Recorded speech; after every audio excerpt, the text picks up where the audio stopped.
find the script. Well, hello, everybody, and welcome to Longbox Crusade, doing it live stream. Live.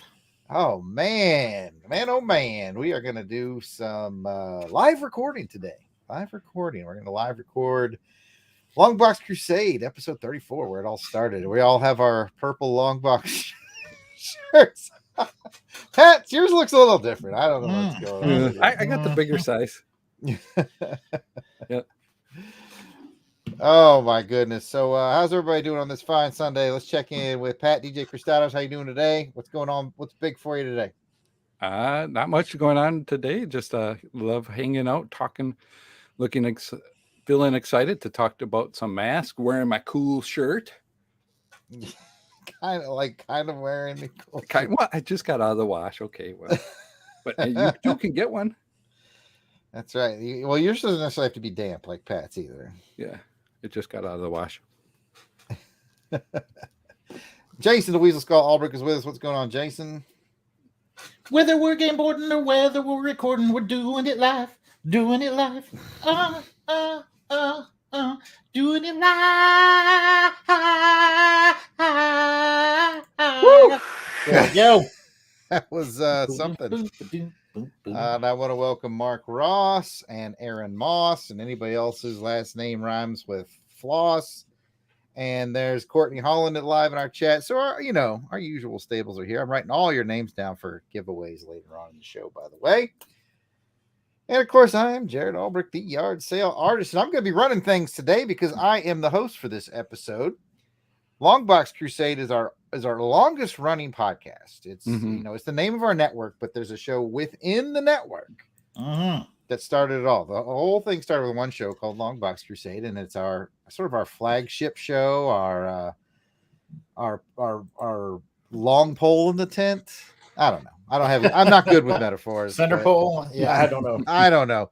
But this is where it all started, the Longbox Crusade show. And the whole point of the Longbox Crusade show, for those of you who might be just joining us, is we take one comic from one of our back issue bins and pull it out. I literally went, I have like this classy looking footstool that if you open it up, it's also a storage container.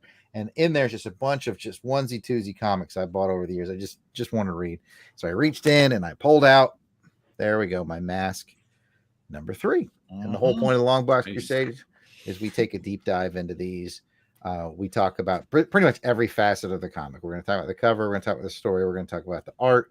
We're going to talk about the ads. And then we're going to give you some historical context for what was going on, in the world of current events, music, and movies when this was on the shelf. So that's the whole point of Longbox Crusade. I want to say hello to Auburn Elvis and Chola, have both also joined us in the chat. I have everyone's name in the chat written down because we will do a giveaway at the end of today's episode. And of course, if you are a Crusaders Club member, which you can sign up for at patreon.com, we'll also do a giveaway for you at the end of this episode. That's one of the nice things about being a Crusaders Club member is you don't have to show up to everything to win. Of course, we want you to show up and contribute, but hey, one of the bennies, free stuff. What have I forgotten, boys? I think we started out way too professional. Like we're all just flabbergasted. Yeah, I can do doing it live song again. Nah, we're good. Let's. All right. Just offering. All right. I think in the beginning, since those that have joined us, thank you for joining us. But get the word out right now. Get people in. We're growing the YouTube channel. We grew pretty big. Yeah, the YouTube channel has grown. We've gotten a good several new subscribers over the last month.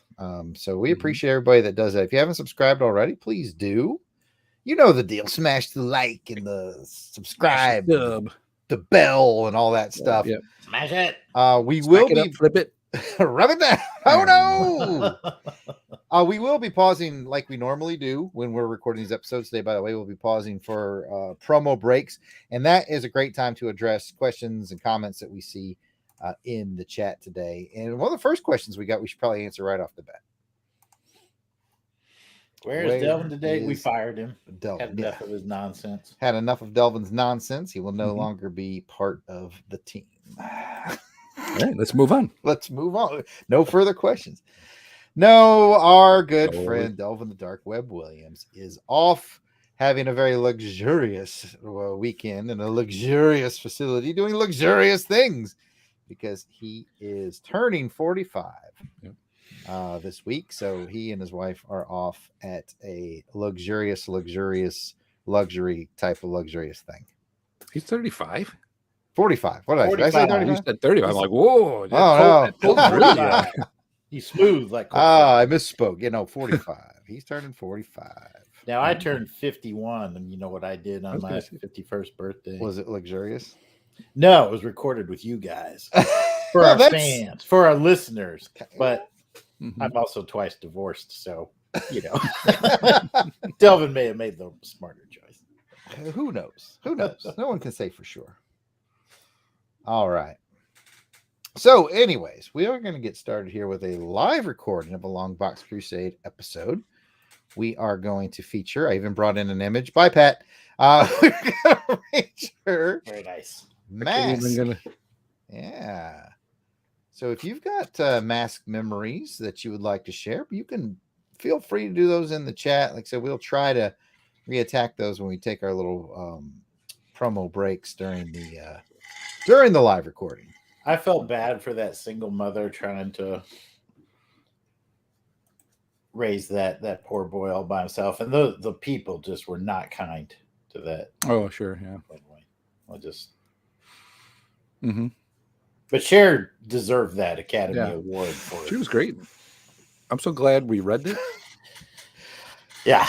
All right. So you're referencing the movie Mask from like 1987-ish. That's not what we're doing today? And I had mask jokes from the Jim Carrey movie from like that. Oh, boy, yeah. Oh, yeah, that would have been a good one, too. So, just let's get them all out until now. we got them all out smoking and all that. Oh, goodness. I guess, yeah, we're just shows the different generations, I guess. I was on with you. Eric Stoltz, man. Eric Stoltz, that's right. We do have a comment around the topic. Auburn Elma said, "Did these mask stories connect to mainstream DC?" I'm not an expert. Mm-mm. In fact, this issue we're about to cover is the first one I've ever read, but I'm going to say no. I don't think they did. They sure didn't in this issue. That's all I can say. I'm sure we'll talk about this during the recording, but I very much feel like this is very akin to G.I. Joe in the Marvel world, where it doesn't really connect and its own thing. But it's a good question to start us off with. So, speaking of starting off, anything else, boys? Got anything else? Dodgers are getting their butt kicked today, but it's fun to have baseball back. All right, so we'll be hearing like on Jason's. I left the phone. I intentionally left the phone back on the charger back there. So now you won't hear anything today. Awesome. All right. Well, I guess we'll get to talking about some masks. We'll be all businesslike and professional today. So, would you guys do me the kindness of putting your punk butts on mute? Aww. But we're doing it live. Yeah, I know, but we still got to record, for the podcast. You know how it is. All right, then here we go. In 3 and 2, you're listening to the Longbox Crusade podcast, episode 34, featuring Mask number 3, cover date February 1986. Hello and welcome to the 34th episode of the Longbox Crusade. I am your host, Jared Albrecht, the yard sale artist. Some know me as the Death Probe. Now, the Longbox Crusade is a podcast where each episode, a random cover, month, and year is chosen, and then an issue is selected from one of the Longbox Crusade crew members' comic collection. Each episode will summarize, review, and reminisce about the issue, ads, and events of that time period. Joining me for this episode is the founder of the network. He went 6 whole episodes before he had me on as a guest, and I never left. Pat Sampson, a.k.a. DJ Christatos. What's up, DJ Christatos? No, not much, Jared. It's been 6 episodes, and then you were on. Wow. I think that's what it was. Yeah. Give or take, I think. And Probably. then I've been around for a little while. And you never left, and I wouldn't have it any other way, Jared. Oh, I'm so happy too. All right, well, let's move on. Also joining us is That's all I got. I was gonna say something, some wisecrack comment, but it seemed like such an emotional moment. I figured I better shut up and let it go. It ended up just me staring at Pat. Yeah, Staring at me. that was that moment right there. We're just staring at each other across the internets. Didn't you know that you're my hero? Oof, okay. So anyway, welcome back to the show. Jason, do you have a bit before we get started? Not a bit, but I have a question. As I was reading through the Mask comic, and I knew it was part of the toy line. I didn't know much about the toy line, but I get that all the characters, both heroes and the villains, the main ones have these masks that have some sort of power associated with them. So I came up with a question that I wanted to ask both of you today. If you were to have a Death Probe mask, Jared, what would that Death Probe mask do? Okay. What would be the power of that Death Probe mask? If it's called the Death Probe mask, then clearly the mask would probe you to. You know what? Let's just see what Pat's. All right, Pat. Your DJ Christados mask. What does that do? It does death probes things. Just in case I was gonna get death probed, I wanted the mask to be able to death probe it right away. Okay. Gotcha. No, you know. Otherwise, I think it might have a little bit of that, and it might help me do some importing, exporting, some certain stuff like that. But no heroin. Yeah, right. And like interrupt police scanners and everything. As you were, gotcha. That's not bad. Not bad. And the weasel skull mask. It's gonna obviously attract cats. Clearly. Now, I probably should have said this up front, but this here episode that you are listening to, episode 34, is being recorded in front of a live chat audience on a live stream. So every once in a while, we may throw in a comment from somebody who's watching, and I want to give a shout out to the folks who are currently watching as we start the recording. We got Mark Ross, Aaron Moss, Courtney Holland, Albert, Elvis Chola, and the Big Easy are all in the chat already. We appreciate you guys. So if you guys have mask powers, now's the time to let us know. And while you're thinking on that, let's do our usual. Let's find out what everyone's current crusade is in 10 words or less. So, Pat, 10 words or less. What crusade are you on right now?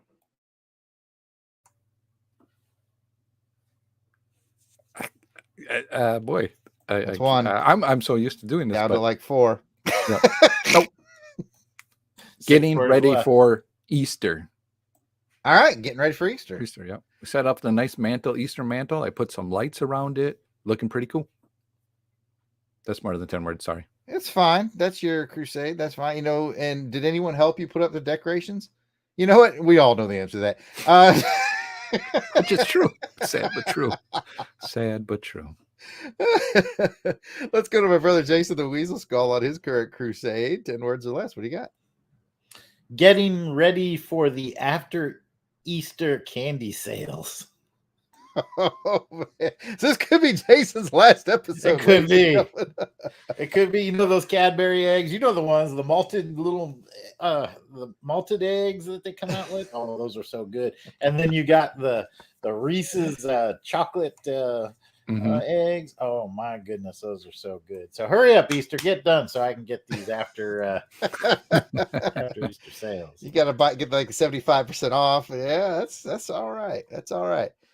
I'm gonna totally abandon the 10 words or less thing as well, but I have promised on the last one or two, I think, of these that I would work on writing installments for my nonfiction James Bond book that I'm working on, and I have been keeping up with that. I have 3 installments done already, so I just want to let everybody know that 10 word or less crusade that I threw out, I think 2 episodes ago, is still on target, and that crusade is doing well.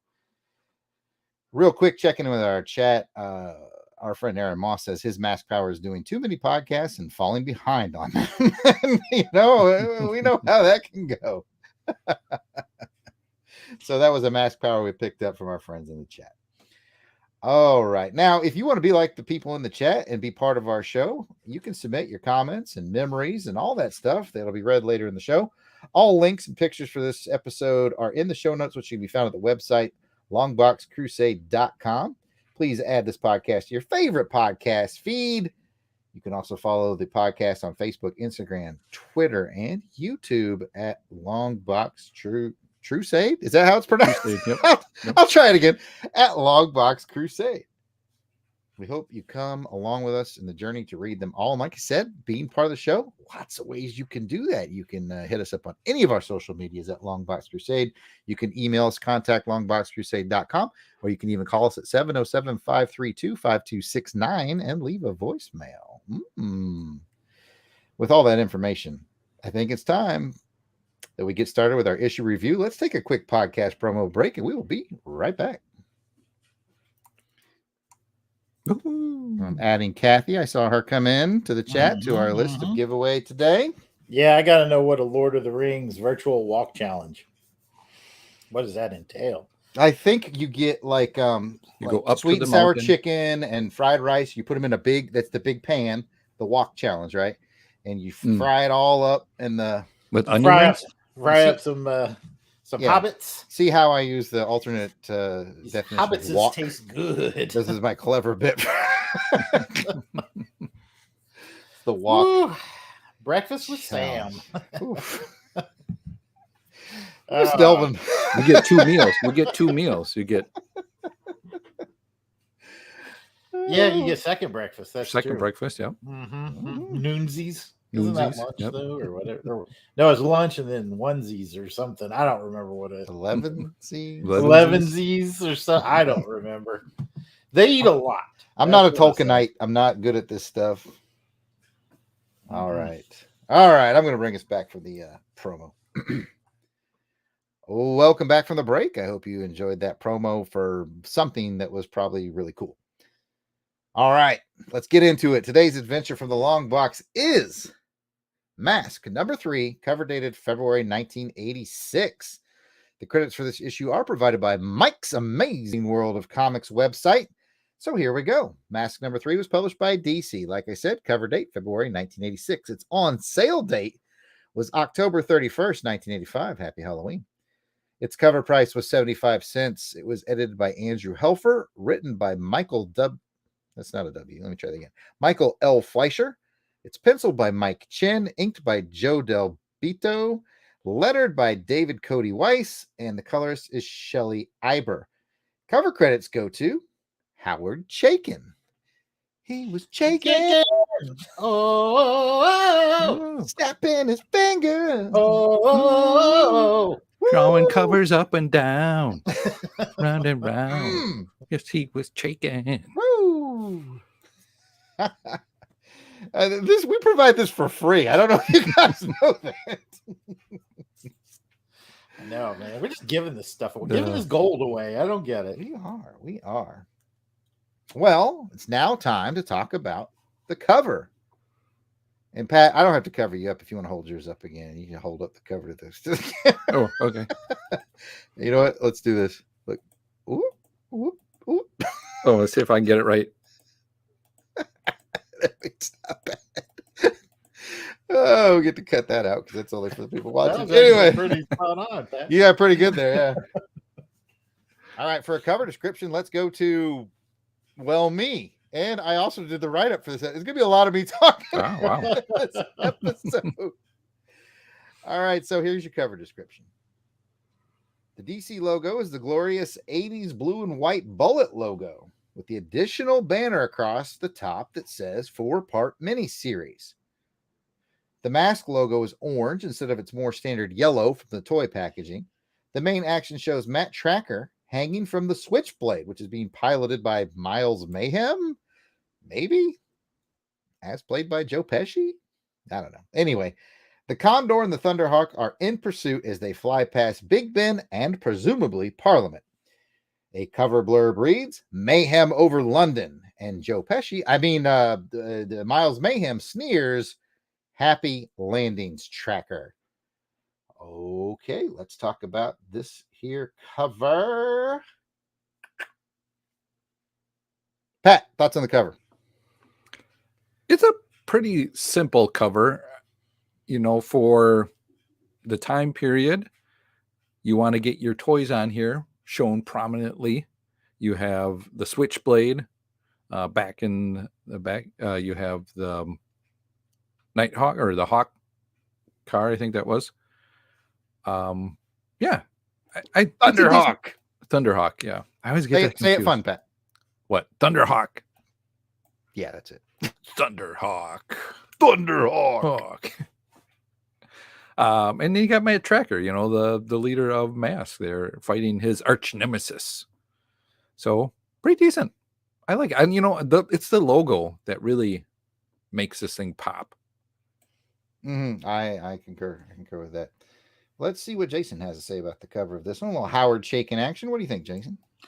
Well, first off, with Chaykin, I run kind of hot and cold. Some of the things he does seem really good, and then sometimes it seems like they go to him for some really rushed work. Mm-hmm. And this seems like kind of one of those really rushed work pieces. Number two, second point, I just really don't know a lot about Mask, so the characters on the cover didn't really speak to me. I will say it did intrigue me because of the mayhem over London, and then you had Big Ben in the background. I thought that was really cool. And then you had a bunch of like other little flying vehicles back there. So I kind of got the sense, okay, there's going to be some sort of really cool, sky action over London in here. Oh, that might be interesting to check out. And then just wrapping it up with Pat, I thought the Mask logo looked pretty cool as well. I kind of dig that big rig up on top of it right there. Yeah, that's kind of cool. So even though I didn't know a lot about Mask going into it, the cover was enough. Even though it wasn't spectacular, it was enough to get me interested in opening up the book. Big surprise, Jason. I think you and I are seeing eye to eye on this cover. You know what it really says to me? It says, I'm number 3 of a 4-issue miniseries. That's what it really says. And they're like, oh, Howard, make a cover real quick. And, so he did. And it's not bad. It's got a little bit of energy to it. Have any of you had it sounds like Jason didn't have the toys. Jared, you? Yeah, and I also want to throw that question to folks in the chat. Now's a great time to talk about if you had the toys in the chat, and I'll come back and try to catch as many of those as I can. But going back to me.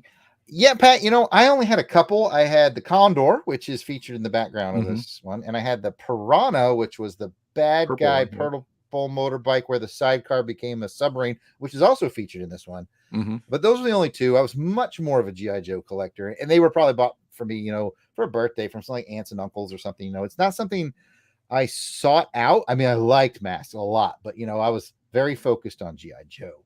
Okay. I would not say no to Mask, but I was saving my money for Joe's. What about you, bud? Oh yeah, I was just like you into Joe's, but I was also into Mask. I remember when these came out and trying to get some of them. You'll see in the back. Is that behind me? You can see there's the Thunderhawk right here. And then Thunderhawk. The trucks in the back there. You got to say it with enthusiasm, Pat. Thunderhawk. There you go. So, Thunderhawk. Sorry, late. I enjoyed I enjoyed collecting them best I could. But just like I also enjoyed the cartoon. Did you guys watch the cartoon? I never saw any of the cartoon. I'm thinking it probably picked up popularity about maybe when we were in Germany. Maybe a little sooner, though, because I remember having these before we moved to Germany. But no, I got nothing on the cartoon. Jason, did you ever catch a cartoon? No, I didn't catch a cartoon. Didn't even realize they made a cartoon out of it. Not surprised now that Pat mentions it, but I can't recall ever seeing one. And I certainly didn't have the toys.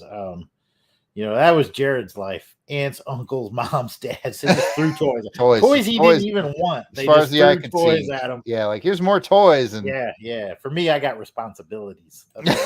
Jason had a stick and a hoop. He would push down the road. Yeah. What about the cartoon, Pat? Were you into it? I was into it. That would be one of you'd come home from school. After school and then run home to watch that cartoon, or at least I would. I just the concept of it was really cool to me. But we can get into that after we get into the story. That sounds good. And from our live chat audience, it looks like the only person that was really into the mask toys was Big Easy. And he's always welcome in the chat. And he said it was one of the best intro theme songs for cartoons in the 80s. So I'm definitely going to have to go back to listen to that. He said My mask. Oh, my mask. You know, we just might drop a mask old school audio from the commercial. I don't know, maybe right here. If not, Pat will edit that out. Big Easy goes on to say he was crazy for mask toys for about 1 year. They were awesome and cheap on your parents. Mm-hmm. You know, I bet they, I don't remember what they cost, but I bet they were more affordable than like a Transformers toy. Everything was more affordable than a Transformer. Stock options. You could have got stock options for Transformers. Yeah, they weren't as bad. Even like the Condor was in a bad price. It was in a decent price range. Gotcha. That you could con your parents into when you went to the store. That's why they call it the Condor. Good one, Jared. Good one. Oh, okay. Let's go on and talk a little bit more about the art in the book. Okay, we've talked about the cover. Let's go into those interior art that was done by Mike Chin and Joe Del Bito. Were these pseudonyms? Or like, I don't know. They say like made up names a little bit, don't they? Especially Joe Del Bito. Yeah. Wait a minute. Remember how we learned like Marvel people under Marvel contract would use fake names to go work at DC? This was Marv Wolfman, wasn't it? We may have that going on. But let's talk about the interior art for a bit. And Jason, give us your thoughts. I thought it was actually pretty good. There isn't really like one big standout splash page, but the book has a lot of different characters. It's got a lot of different vehicles. It's got different settings. We've got fights taking place up on the roof of Parliament, I believe it was, and we've got at the beginning a big escape from an underground trap. We've got a battle that takes place underwater. So I got to give the the whole artistic team credit for really rendering a bunch of action with a bunch of different environments, a lot of different elements that they have to draw, and doing it rather well. So I thought it was surprisingly pretty good.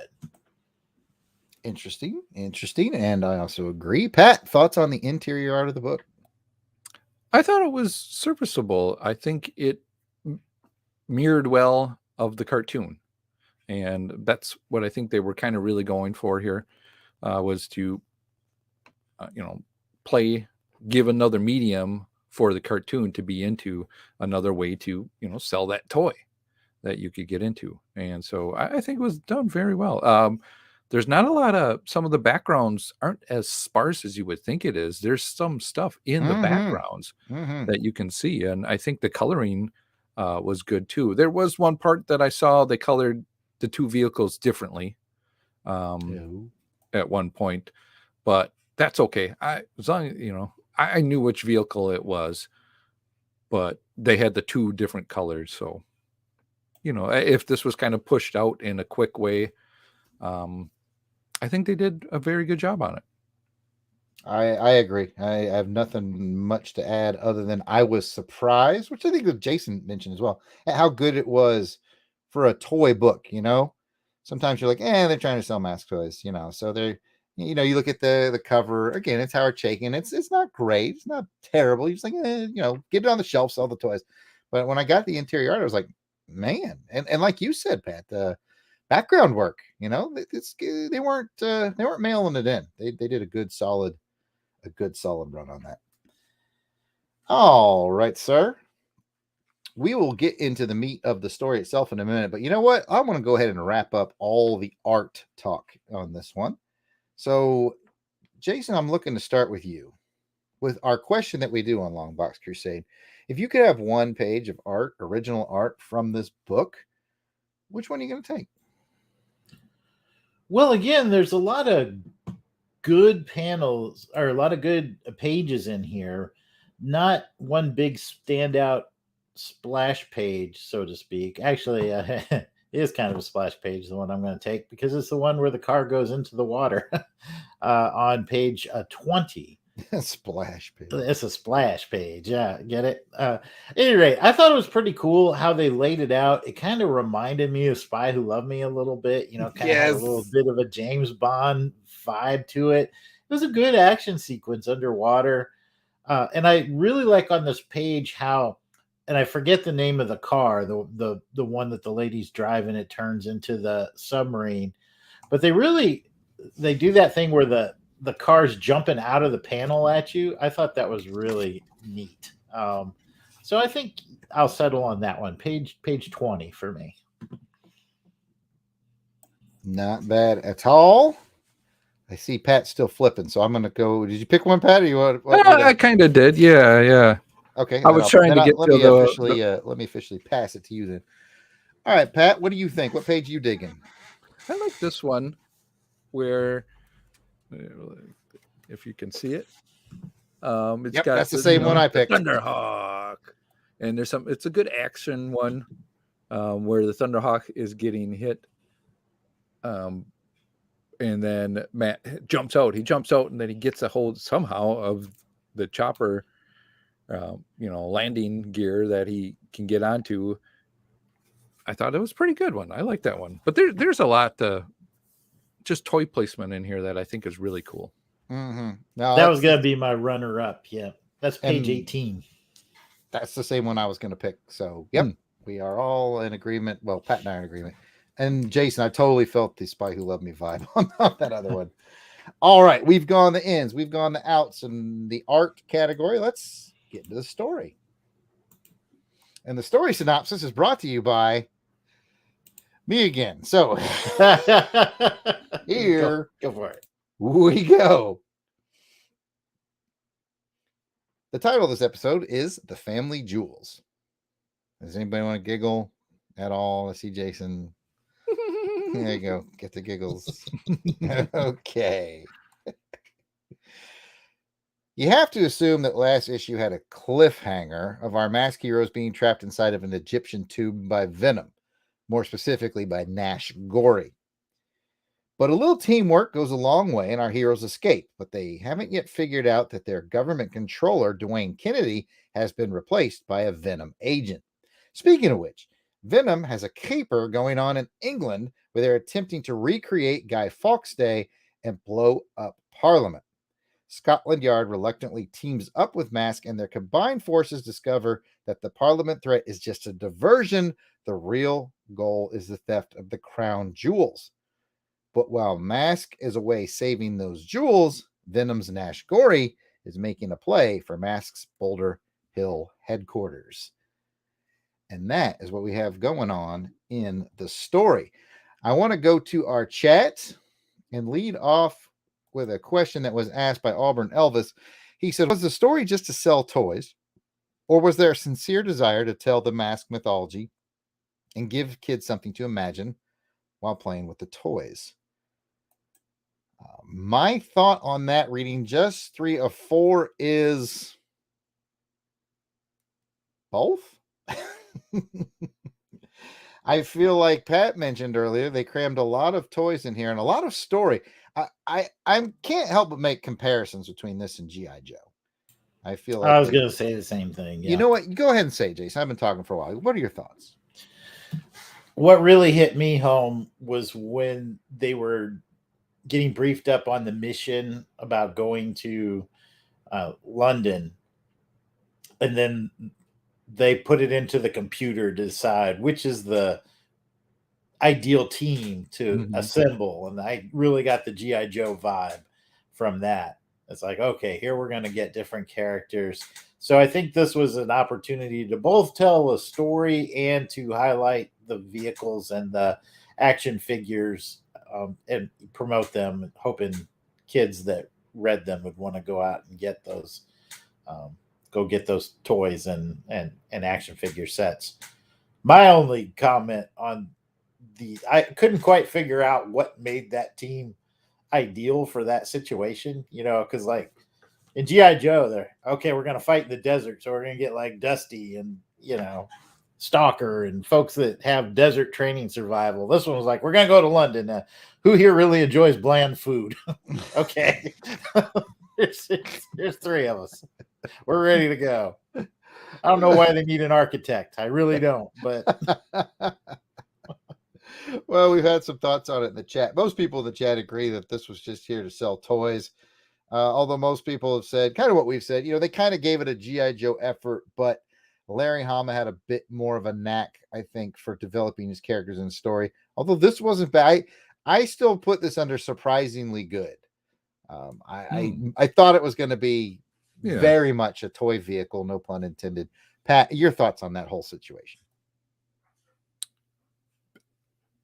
I think, it is. I mean, it's a 1 in 4. It's meant to sell the toys, teach kids how to play with it. If they're not watching the cartoons, or just give you some other stories going on. This did get another series after this.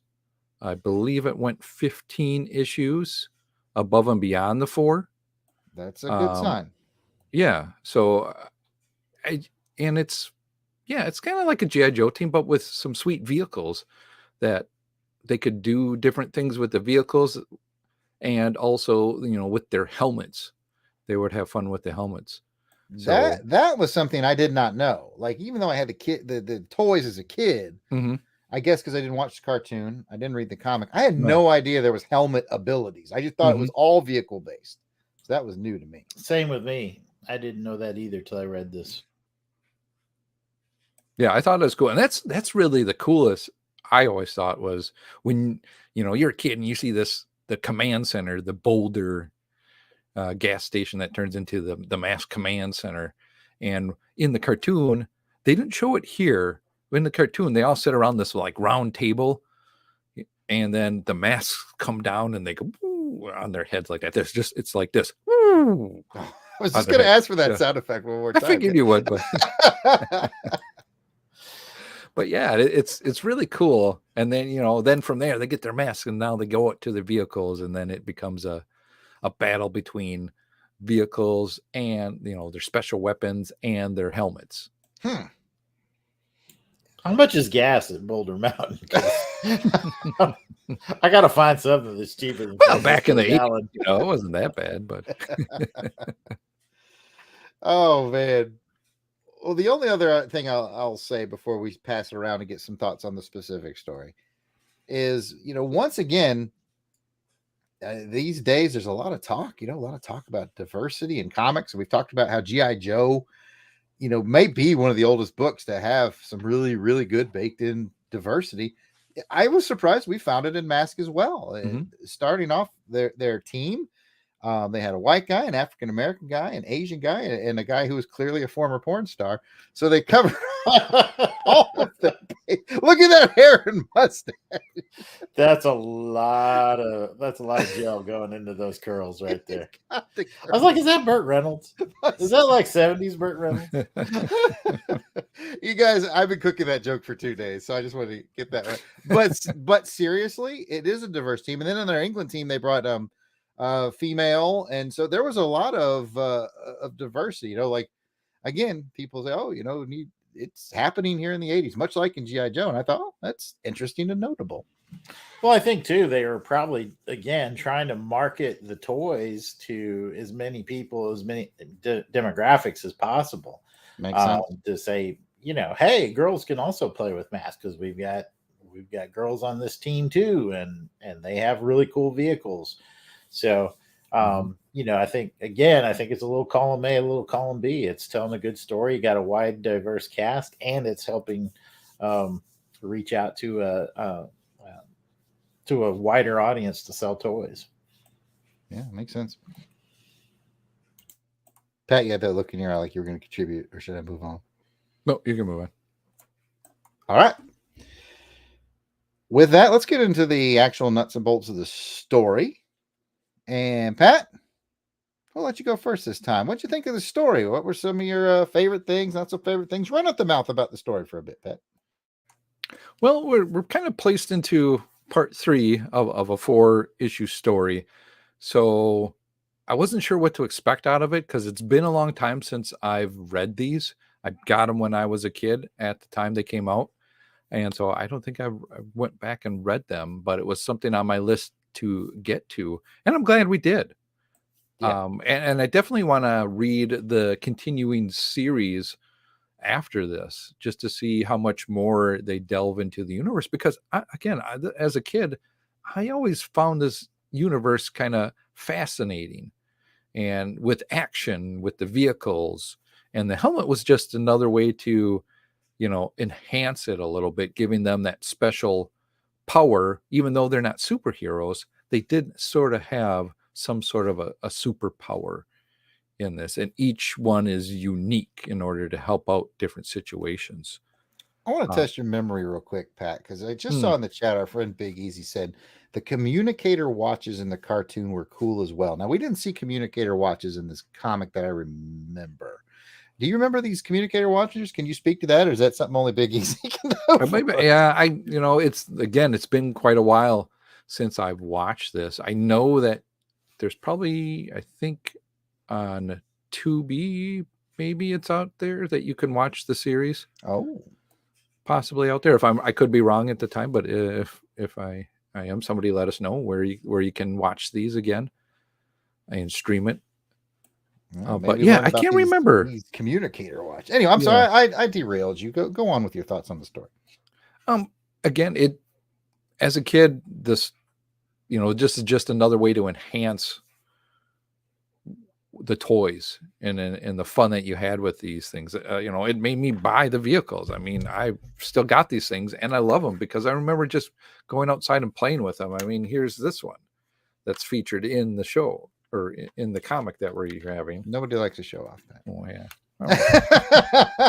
Was that a mask or a Venom vehicle? That was a mask vehicle. It was the one that was in here. Okay, so it's a black, looks like a Corvette-ish type vehicle. Yep. What's it transform into? It goes into the jet. Watch this action. What the what?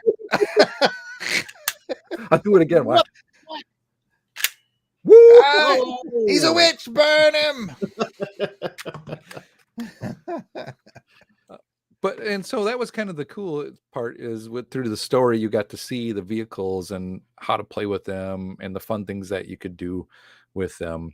And this just kind of reminds me of sort of the cartoon where, it's I don't want to say one and done story. There's something going on with this. And we find that out through the guy that was planted. Yeah. That's where I have my most questions. Doin, what's his name? Kennedy. Yeah. I think he's actually a Venom guy to begin with throughout the toy series because you can get that sweet truck. I can't remember what that thing turns into though, but I think it was pretty sweet. And then you have their boss or somebody, that guy who how he's kind of tricking the team or part of the Venom as well too. So interesting story.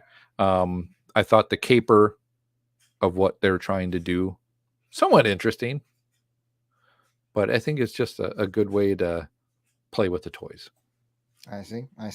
I did get a little follow-up from Big Easy. Said when it comes to those watches, the characters would be doing normal life things. Their watches would sound off and they'd go back to Boulder Hill headquarters to get their missions. All right. And another follow-up from our friend Aaron says that he believes, yes, it is available on Tubi. And finally, I haven't gotten to say this in maybe a couple of years, but Pat, you can shut up that damn dog. All right.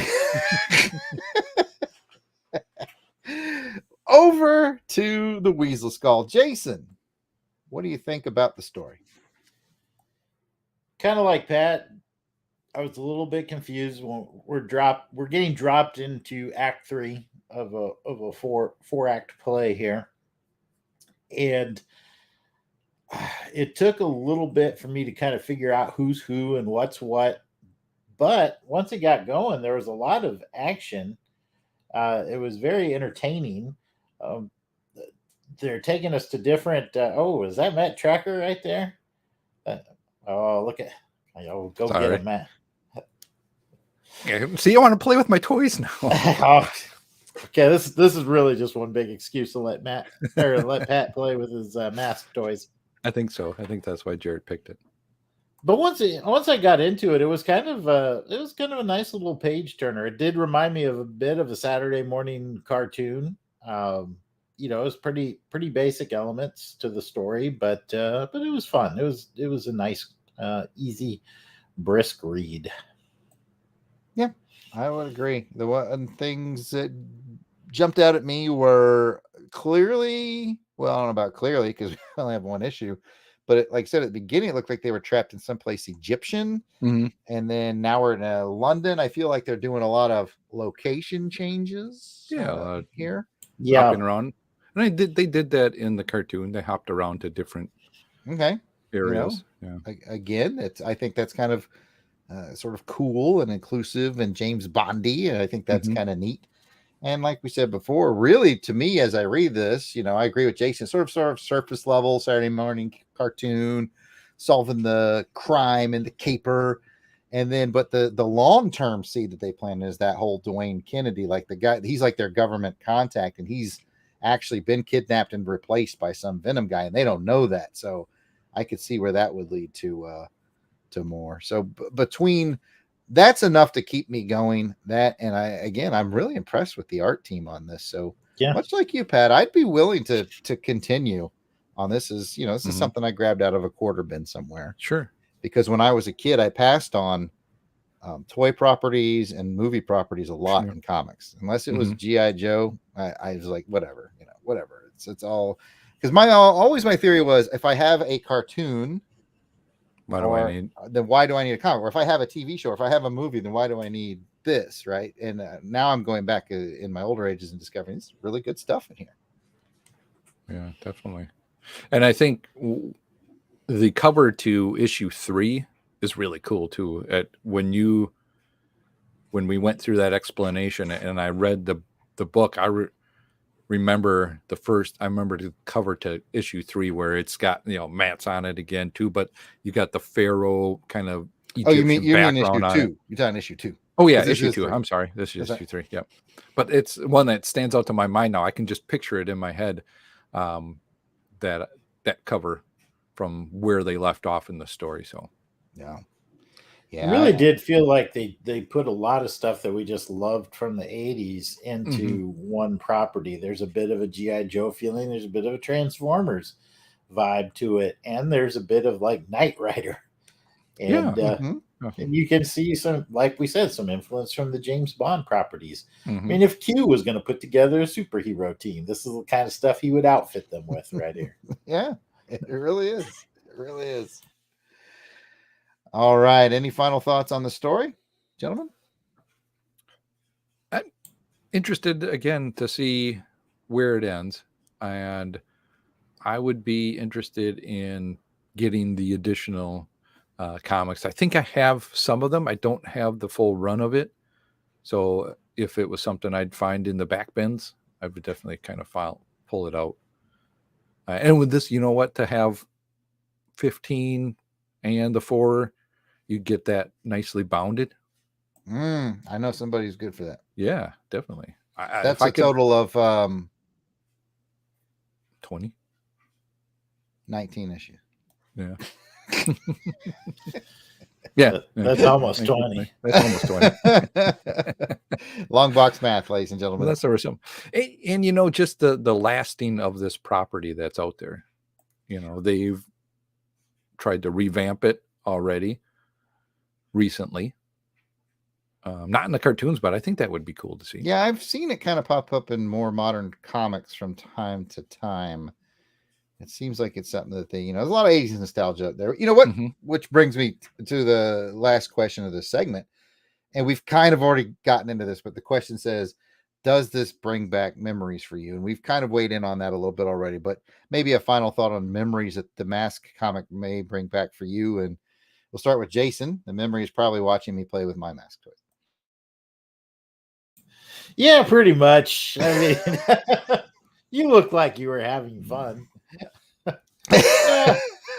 No, I think like I said, I think we touched on it throughout this discussion. It really just kind of reminded me a lot of just those elements of things that we enjoyed in the '80s. Those kind of simple good versus evil cartoons. There was definitely some kind of Knight Rider elements in there where you have the uh, rolling headquarters there, the semi rig, and you got some Transformers type influences with the changing of the vehicles and the mountain headquarters. You got some GI Joe in there. It's all mashed up. Um, I could see where you just kind of need the right creative team on this to make it relevant today, and it would make a good entertaining story. So I'll wrap it up there. I concur wholeheartedly with what you had to say.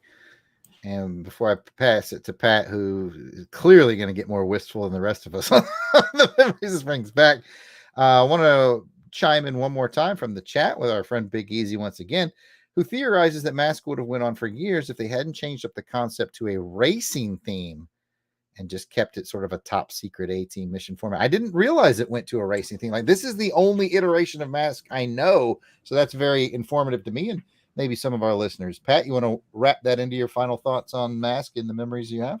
Yeah, that does bring that up, Big Easy. That's a good observation that I think later on in the cartoon series, that's what they did and turned it into that. So racing team, huh? Racing, yeah. So it was, Mask against Venom, and they would race. I kind of dropped out of it after that point because I liked it for the secret team, that was when they were called to come and help. You're calling GI Joe, or you're calling that special missions to come and take care of things for you because it's out of control, and you need these bad guys who got all the same kind of vehicles that they need to fight against and go against.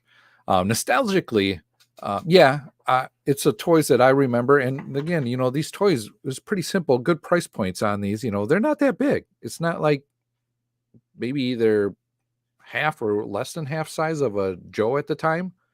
So you could get these, pretty decently at a pretty decent price. I got a sack full of, different guys here.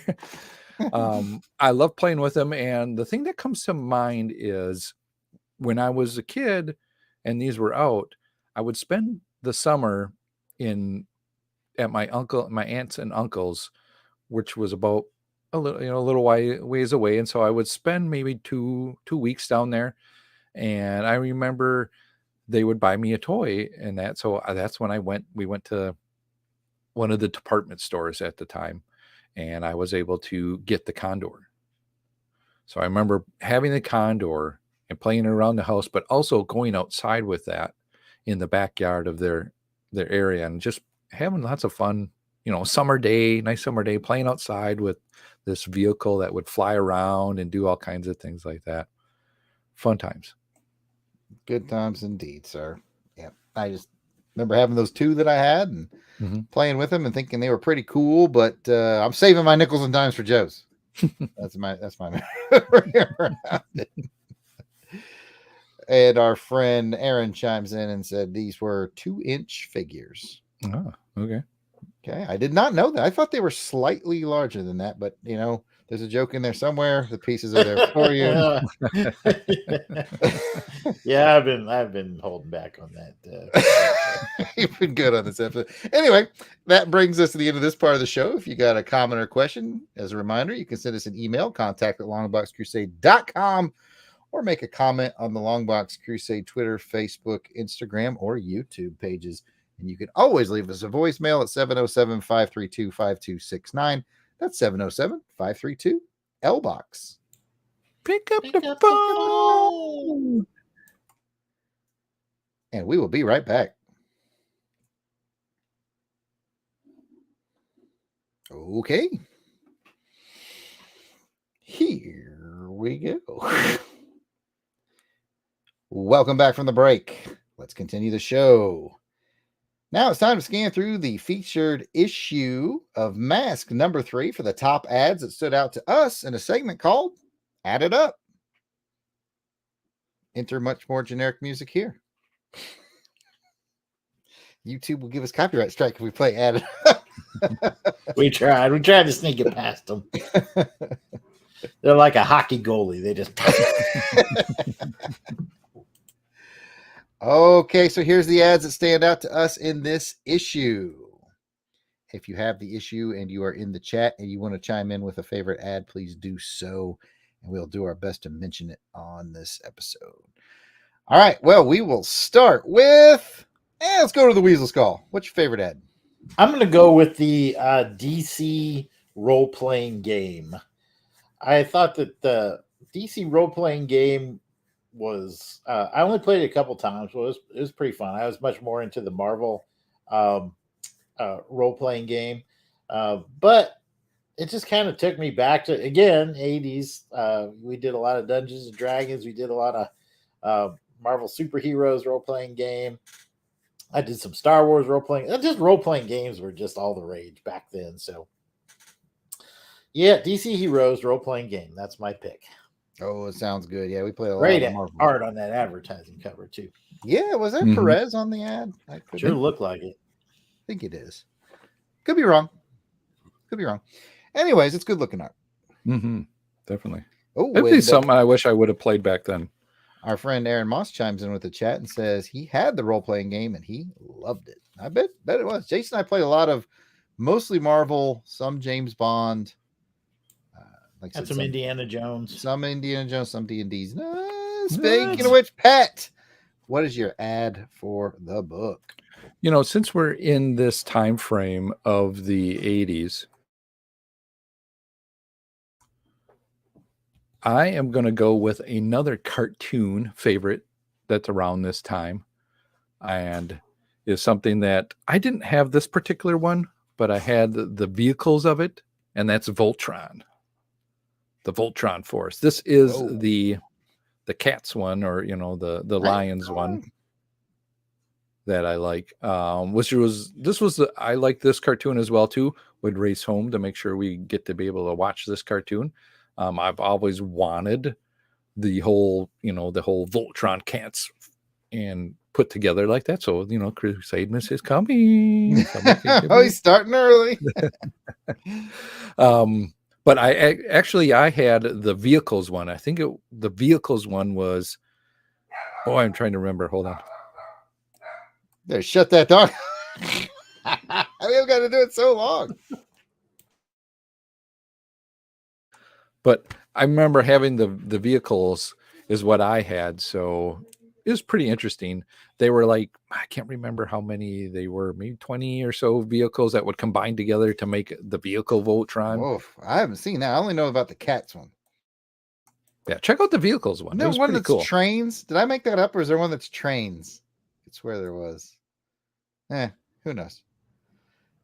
I'll tell you what, though. I was yard sale in my neighborhood when I lived in San Antonio, and like 2 streets over, this dude had a yard sale, and he had the metal Cats Voltron, like the whole thing from this era, and he was like, "Oh, I want." I think he said he wanted $25 for it, and I was like, "That's kind of high for a yard sale." I went home and I pulled up and looked at what it was getting on eBay, and I got right back in my car and drove right back over his house and gave him $25 with a smile on my face. I'll bet that was going for a bit of scratch there. Yeah, I want to say double. I think it was selling for around $200. Yeah. Mm-hmm. So yeah, I went back and got that sucker and resold it. And in the chat, Big Easy says he had the diecast metal Voltron. Always wanted the. Am I saying this right? Panache Place. Anyway, the Panache Place one that the figures could fit in them. See, I don't know a lot about Voltron. I noticed this one is Panache. I think if that's how you pronounce it, Panache Place is on the ad you selected. Yeah, I think they were kind of like figures you could kind of, because you can kind of see like Lance. Yeah, let me get over there. Yeah, what's weird about the ad, for those of you who are listening and not watching, is it's all hand drawn. Like there's no pictures of toys. It's just hand drawn stuff. Really cool. It's really cool art. It really is. Yeah. Well, sorry, go ahead. I was just kind of, Jarrett, what's your choice? Pat, I'm glad you asked. On the inside of the back cover, there's an ad for the DC Superpowers action figure line. I was a huge fan. I am a huge fan. In fact, as I look at the DC Powers action figure line, they feature Hawkman, Joker, Wonder Woman, Batman, Aquaman, Penguin, Superman, Lex Luthor, Flash, Brainiac, Green Lantern, and Robin in this ad. And I own each and every one of those with the exception of Brainiac. And I have some that aren't pictured. So I must have some from like Wave 2 or something. My favorite one that I have is, I think he was mail away only. You could get Clark Kent. He is in my collection as well, which was also a yard sale snag. I think I bought them all at the same yard sale, like a whole bucket of these things. And the guy took good care of them too, Pat. They had all the accessories. They had the little, like the little comic that came with it. I forgot about those comics. They had the little mini comic. Like, it was a cool find. But yeah, definitely going with those superpowers. Those are cool. You remember those? Like, usually they have some kind of an action. Like you squeeze the legs and Hawkman's wings will flap. Or you squeeze Superman's hips and he'll punch. I think they got the Green Lantern. Yep, you do. There's the GL from that series. That's cool. So yeah, DC had those superpowers about the same time Marvel was doing the Secret Wars ones, right? Wasn't that? Yeah, it was about that time. Yeah, Secret Wars figures were like 84, 85, and then here, 85 for this comic came out in October 85, and those are both really cool sets of action figures. Yeah, Jason and I had a lot of the Secret Wars ones. I only had a couple superpowers when I was a kid. People just giving me toys. You know how it is. But when I found that score at the yard sale, that yard sale was back in about 2002. I'm just gonna get a Brainiac just because, just to rub it in, just so I can have one toy that you don't have. I want a Brainiac. I got the Brainiac. All right, one more story about those. As I'm always looking for them at yard sales and stuff. And I was at a flea market, which had basically a bunch of yard sales out in a parking lot. And I was with my friend Jeannie, and she found the Robin was on someone's table. And she broke yard sale etiquette by not just kind of coming over to me like, hey, that guy's got a Superpowers Robin from the 80s. She yells at me from across the thing, hey, they've got the Robin one from the 80s. I think he's hard to find and he's rare. Did you want him? Like, come on now. That's not how you negotiate in parking. You have to act like you're mildly interested in this item. Not, and of course I was like, yes, I want him. And I asked the guy, I didn't want much. He was like, $4, but I could tell that look in his eye. He wasn't going to back down now because he knew I wanted that thing. This has been Jared's Yard Sale Stories, podcast number 27. Never yard sale with friends. Never. Yeah, never. All right. So those are our favorite ads in the book. You know how to get a hold of us with our emails and our social medias and our phone numbers. And with that, let's get back into our third segment called Way Back in Time. February 1986. All right, let's go around the horn and pick some news stories that were happening in February of 1986. So we'll start with Pat. All right, well, I'll start off from February 3rd. Pixar Animated Studios, perhaps you've heard of them, such as Toy Story, The Incredibles, and so much more. Headed by Edwin Catmull, I may be butchering that name, and Elva Ray Smith, is spun off from Lucasfilms as an independent film production company with backing by Steve Jobs. Interesting. That was this early on. In 1985, and I guess they really make their big hit with what? Toy Story? Like 90. Toy Story is what came out, 3, 4-ish is what I want to say. So yeah, I mean, you got to start somewhere, right? Very cool, very cool. Jason, what news story are you going to pick for February of 86? I'm going to go down. I'll just pick this next one because I remember this and Spud Webb being all the talk when on February 8th, 5'7", Spud Webb of the Atlanta Hawks wins the NBA slam dunk competition. Oh man, he was just phenomenal to watch. You just had to be there. I'll just leave it at that. Just to see that little man get that up. Unbelievable. It's like defying the laws of gravity.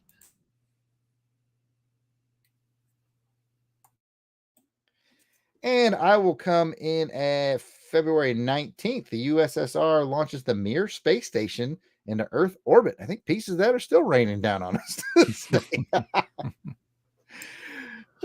Oh, man. But the Mir space station goes into orbit in February 1986. Pat, why don't you give us a bonus one and read that last one? All right. Well, on February 25th, the 28th Grammy Awards, we have winners such as We Are the World. We are the world. We are the children. We are the children. We're the ones that can make a brighter place. So start giving. Start giving. It's a choice you're making. People dying. When it's time to lend a hand. Come on, people. Uh, Hit that like and subscribe whenever you can. We're gonna pretty elaborate right there. bastardize We Are the World for our show. That's Yeah, what we're I gonna regret do now. But I'm not above it. you also have Sade, Sade, right? Sade. Sade. See, I'm bad at names. Sade, another good one. Smooth operator. Along with Phil Collins, all winners from the 28th Grammy Awards. Oh, yeah, man. It's good times. Well, with that, let's get into the top movies of February 1986. Pat, what's the number 3 movie? Well, Jared, I'm glad you asked. The number 3 movie is called Wildcats. Goldie Hawn. Goldie Hawn, yeah. She's I a think, quarterback or football team, right? yeah, teacher Duran that Duran becomes- sang the theme song. They're like, Wildcats. Never lose. Wildcats. Wildcats. Something like Never chose this way. that. We are off the rails. Okay. But that made 26 million. Apparently. I had to look at them like 26 million. Holy cow. That's Not too pretty. shabby. I've seen No. Wildcats. Been a minute. Yeah, it's been a long Football. time since I've seen it. I remember like, That I was the think there was a very young Wesley Snipes in Wildcats. I think you're right. I think there was. Played one of the football players. They're the kids in the school, and I think so. Yeah. Anyway, I will reveal the number 2 movie and save number 1 for Jason. The number 2 movie is Hannah and Her Sisters, which made over $40 million. I have heard of it, but I've never seen it. Got nothing on it. me neither. news to me. Got nothing. Jason, what's number 1? Well, number 1, isn't she pretty in pink? It was a romantic comedy that raked in $40 million plus. Pretty in Pink. John Hughes film. Mhm. Can't say that I've seen it. I might have. With This Ducky? looks like a good. This is a good date for women-inspired films in the 80s here. Oh, yeah. There's a lot of female-led movies, all top 3. Yeah. Yep. They all done good. I think I've seen Pretty in Pink, but it's not like I can sit here and quote it to you. I've seen that. Isn't that? Well, It's just guess Molly Ringwald. It's got to be. yeah, Right. it's the one with the low duck dong in it. The No, yeah. that's It's that's got the Ducky. other one. Is that Ducky? That's No, it's- Ducky is the Yeah. Ducky's in this one. Or is he yeah. 16 Candles? No, I he's- get them mixed 16 up. Candles was the 16 one I'm Candles has mixing. got Yeah. long duck. Long duck dong. Yeah. Married? Yeah, married. We are lost as usual. Lost his last year's Easter eggs, as you would say. Well, let's get back and let's talk about music from 1986. So when this mask was on the spinner rack over the speakers at the store you're shopping in, you might have heard some hits. Top 3 songs, according to Billboard at this time, were, Jason, what's number 3? I'm Your Man by Wham. I like that song. It's a good George song. Michael and the other guy. That's right. I do like, I'm a George Michael fan. I like I'm Your Man by Wham. I like to pronounce the H, by the way. Wham. Wham. Wow. Wow. Coming in at number 2, is The Burning Heart by Survivor. That tells me Rocky IV was right around this era. I do loves me some Burning Heart. You can't go wrong. So, yeah, that's your number 2 song, Survivor's Burning Heart. Pat, what was number 1? Well, Jared, I'm glad you asked. Coming in at number 1 was That's What Friends Are For by Dionne Warwick and Friends. So I think it's a good song because, that's what this podcast is all about. Yeah. Is friends. Mm-hmm. We keep smiling. Bad times. Mm-hmm. We keep shining. Yep. You can always count on me. For sure. Oh, yeah. This is free, people. I'm going to add a word to our script here. That mercifully brings us to the end of this part of the show.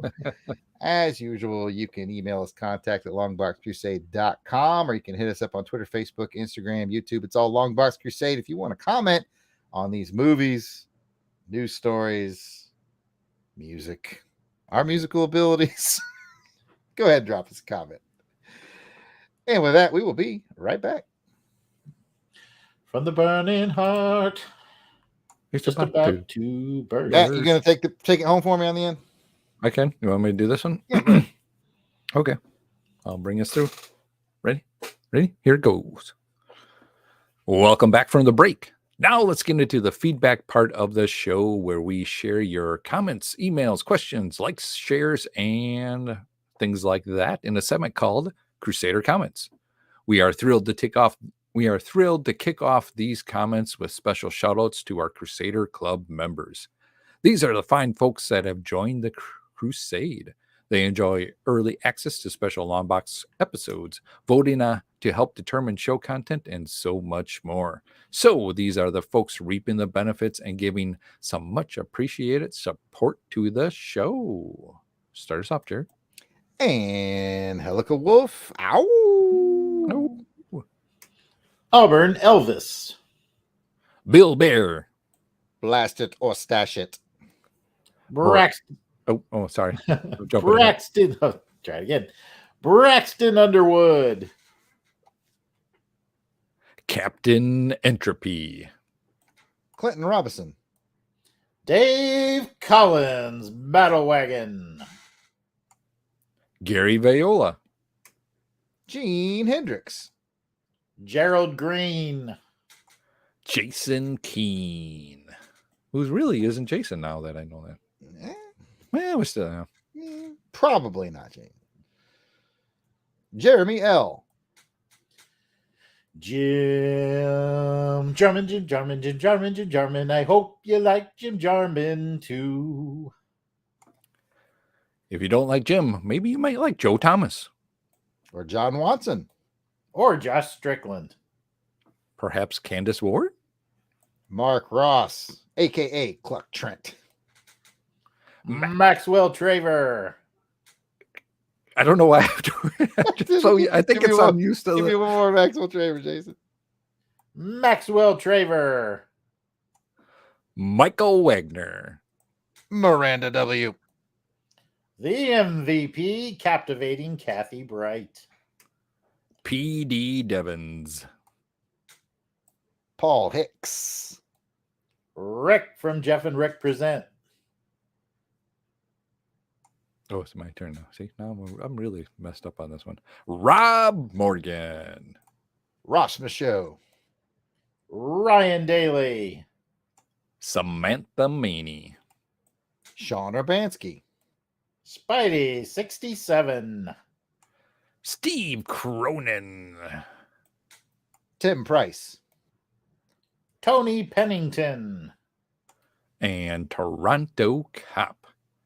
If we missed anybody in our list, we apologize. Please keep in mind that we record these episodes well in advance. So if you are a recent addition, we should be adding you soon. But still, no worries. Just let us know that we missed you by sending an email to contact@longboxcrusade.com, and we will get you added soon and get it all straightened out. Smooth over it like butter. Like a criminal undercover. That's my BTS. You know who BTS is? Smooth like butter. like criminal under. Okay, never mind. Anyway, as a reminder, you can come. Bachman Turner Sober Drive? Yeah. All right, here we go. As a reminder, you can become a Crusaders Club member by heading over to patreon.com and searching for Longbox Crusade. For as little as $1 a month, you'll get all the access to the amazing world of the Crusaders Club. And How much access? Oh, Jason. Well, you wouldn't know, but I wouldn't. You got to tell me, how much access would I get with this amazing deal? let me tell you, when other people besides you become a Patreon member, they get like all the access. I'm talking all the access. There's so much access. You got access here, you got access there, you got access to the left, you got access to the right, up, down, sit down, and just so much all around you. It's like we got TNA things in the access. Yeah. Tacos and avocados. Yep. Tacos and avocados. All the tacos and avocado dip you want. Gotcha. It's part of the access. Yep. It's part of the access. You get it all. But you know what? If you don't want all the access, still no worries. You can just come and got no extra scratch laying around, or you just want to help us out. Go ahead and go put a review in for us, on iTunes or Google Plays or wherever you're listening to this. That would help us out a lot. Definitely. It's been a while since we've had some, so let's go ahead and get that pumped up. So just head on over to LBC headquarters to help us out with that. Please take a moment to write a review on iTunes, as I just talked about. Even if it's just a star rating, it would greatly help the algorithm of the show. So with that, let's go and get into some likes, shares, retweets, and an iTunes review that we do have. I think we covered this one, right? Or maybe not. So we'll just do it again. I want me to read it? Or I got it. Okay. Well, good news, Pat. We have a 5-star iTunes review from Super Beach Bum, who says this review is titled This review is titled Comic Shop Talk Perfected. Says he loves it. Transformers, G.I. Joe, New Warriors, and more. These guys talk about any and everything remotely related to the topic at hand, which we proved today, and I love it. Plenty of earworms and ridiculous running jokes from a group of friends with a noble purpose of reading comics. What a great review. That is us. Yeah, I got a question, though, Jared. Are we sure that it's Super Beach Bum and not Superb Each Bum? Good. We'll look into it.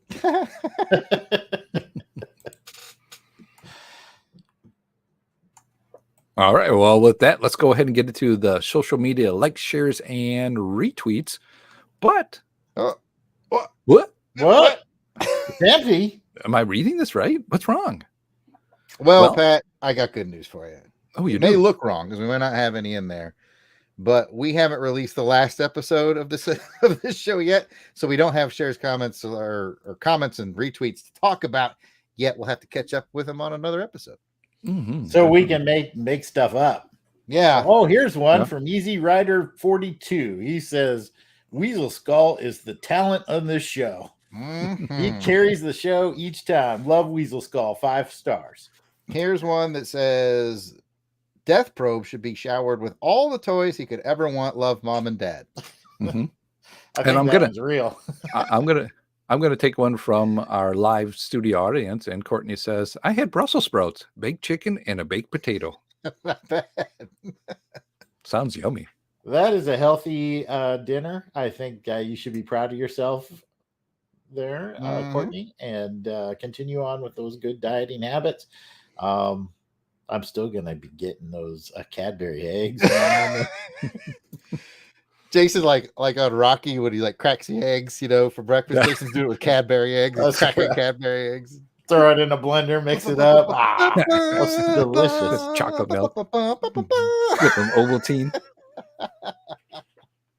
I got one more comment here that says Delvin is the best member of the team. He's handsome, clever, he speaks well, and he's got a lot of knowledge. Signed, the Warkdeb. The Warkdeb. Sounds made up. Warkdeb. The Warkdeb. Signed, Nevilled. It's all very suspicious. Nibbled. Interesting. All right, enough of those shenanigans. You know what? If you want to be part of it, leave us comments, questions that we seriously will get to on a later episode. You know what to do. Longbox Crusade, Twitter, Facebook, Instagram. Contact at longboxcrusade.com.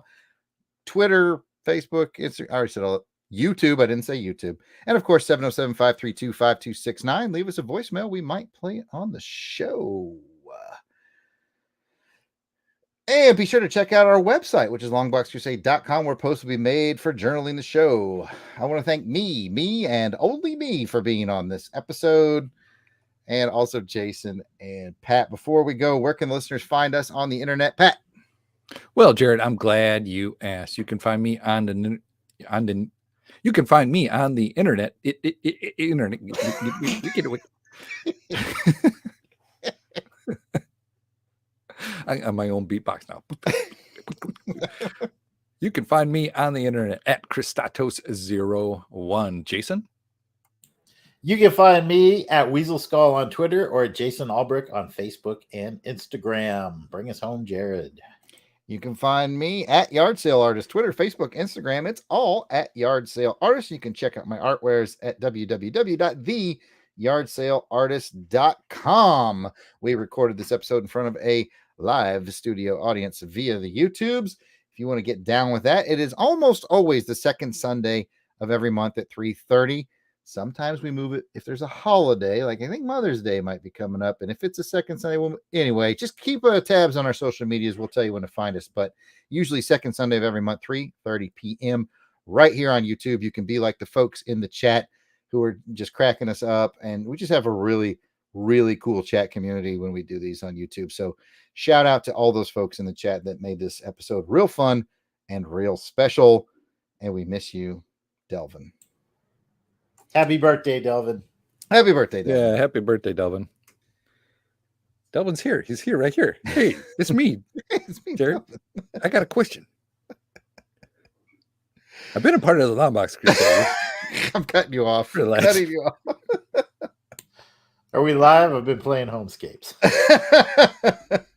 With that, let me just say thank you all for listening. We hope you've enjoyed this episode of Longbox Crusade.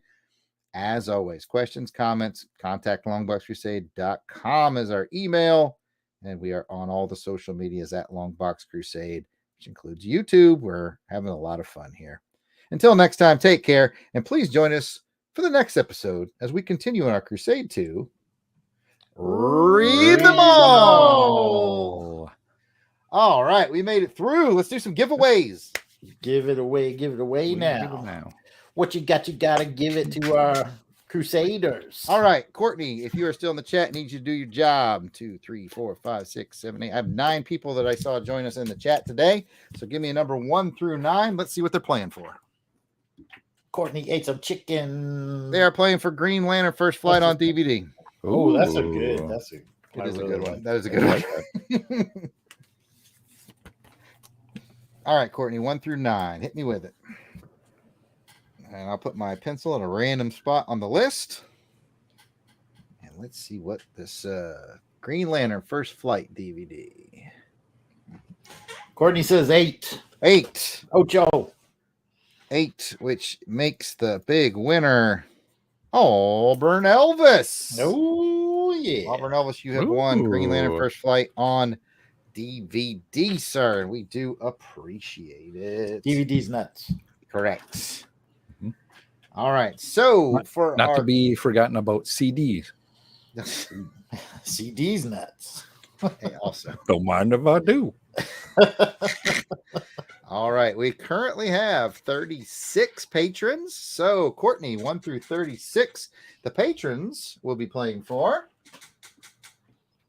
Crusaders Club members. Get the good stuff. They're going to get Iron Man. Ooh, the that's animated a good one, feature. too. And you know, I'm going to toss in What, this Jared? episode's comic. I will send you Mask number What? 3 and Iron Man on the DVD. Again, all the access. All the access. So that is all the access you can get right there. So we need a number 1 through 36 from Courtney. That Iron Man was like one of the first animated movies. 35, Courtney says. She was like too fast. Page is still loading. And I got to close my eyes and scroll down to figure out where I'm going to start from here, which means the winner is Jeremy L. Ooh, Jeremy L. Jeremy L was Jeremy W today. Because he won. Ah, Took me a second. Yeah, getting the L. I'm making a note that he won Iron Man and Mask 3 and Green Lantern DVD goes to Kathy Bright. Ooh. I'm just messing. I just want to see what Auburn Elvis was like.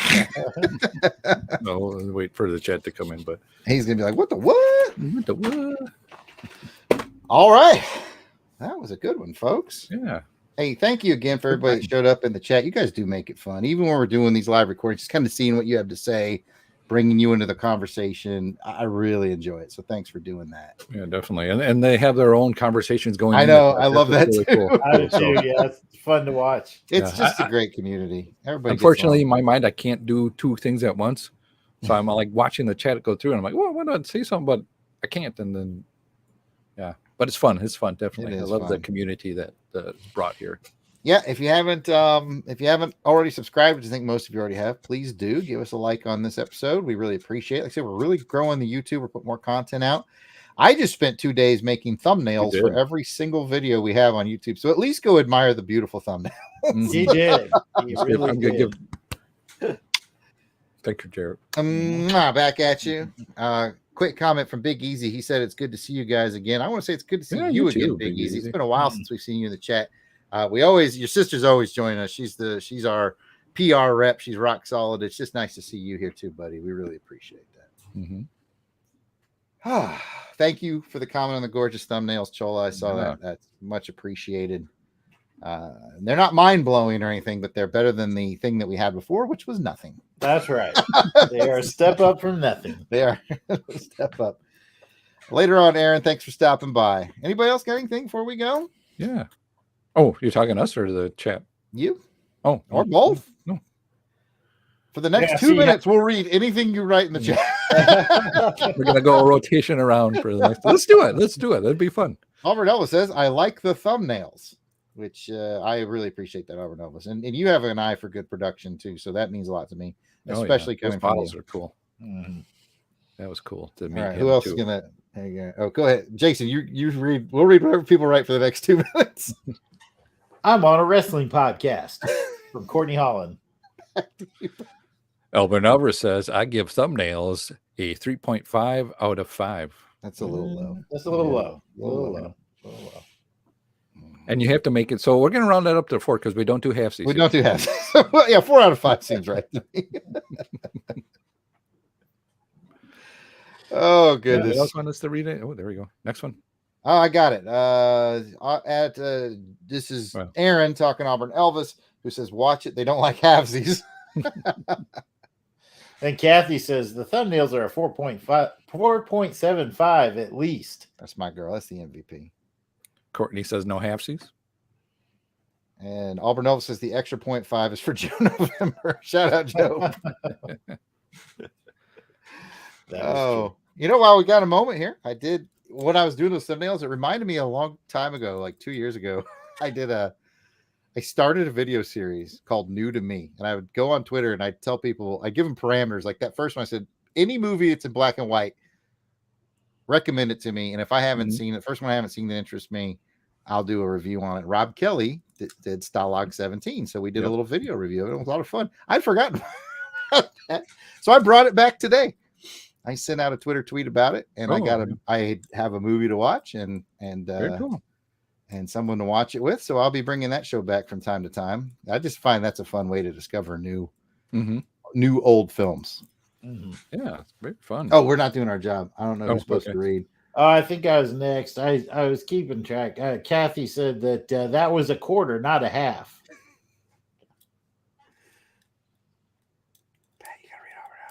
Albert Never says, so now we know Delvin takes up at least 2 minutes of the show. At a minimum. Yeah. And Chola says lol, and that gets you past the 2 minutes of us reading whatever you write in the chat. Thank you guys for coming out. It's been a blast. We are going to act frozen. Thanks for being here.